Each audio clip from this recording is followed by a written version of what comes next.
नमस्कार अंगणवाडी ताई, खेळातून शिकूयाच्या नव्या व्हिडिओ मध्ये आपले स्वागत आहे.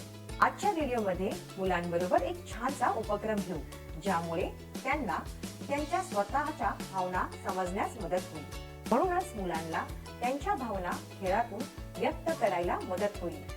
तसेच इतरांच्या भावना समजून घेण्यासाठी त्यांना अनेक संधी देणे आवश्यक आहे. आजच्या उपक्रमासाठी तुम्ही आनंद, दुःख, राग, भीती अशा विविध भावनांच्या इमोजी वापरून स्टिक पपेट करू शकता. है ना, आज मला छान वाटतंय, आज मी आनंदी आहे, बरोबर की नाही? मग तुम्ही कसे आहात आज?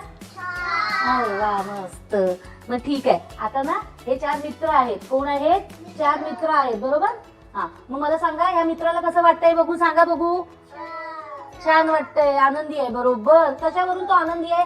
सांगा बघू, का आनंदी आहे तो? हसतोय. अरे वा, असा असतोय, अगदी बरोबर. मग तुम्हाला तेव्हा केव्हा आनंद होतो, सांगा बघू मला. दादा खेळणी देतो तेव्हा, अगदी बरोबर. ह्या मित्राला कसं वाटतंय सांगा बघू. उदास. कसं वाटतं? उदास कसं असतो? कधी उदास होता तुम्ही, सांगा बघू मला. कधी कधी उदास होता तुम्ही?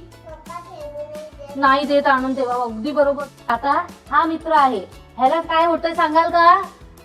राग आलाय, बरोबर. मग तुम्ही कसं काय ओळखलं ह्याला राग आलाय ते, सांगा बघू. डोळे. अरे बापरे, मोठे मोठे डोळे झालेत ना त्याचे रागाने, तो लाल झालाय अगदी रागाने. ठीक आहे, मग तुम्हाला केव्हा केव्हा राग येतो, सांगा बघू. तुझी बहीण तुझ्याबरोबर खेळत नाही तेव्हा, अगदी बरोबर, एकदम. तसंच आपण घाबरतो, आपल्याला कशाची भीती वाटते, कशाचा आनंद होतो, या गोष्टी सुद्धा आपण दुसऱ्यांना सांगितल्या पाहिजेत. म्हणजेच काय, तर आपल्या भावना आपण व्यक्त केल्या पाहिजेत, बरोबर की नाही?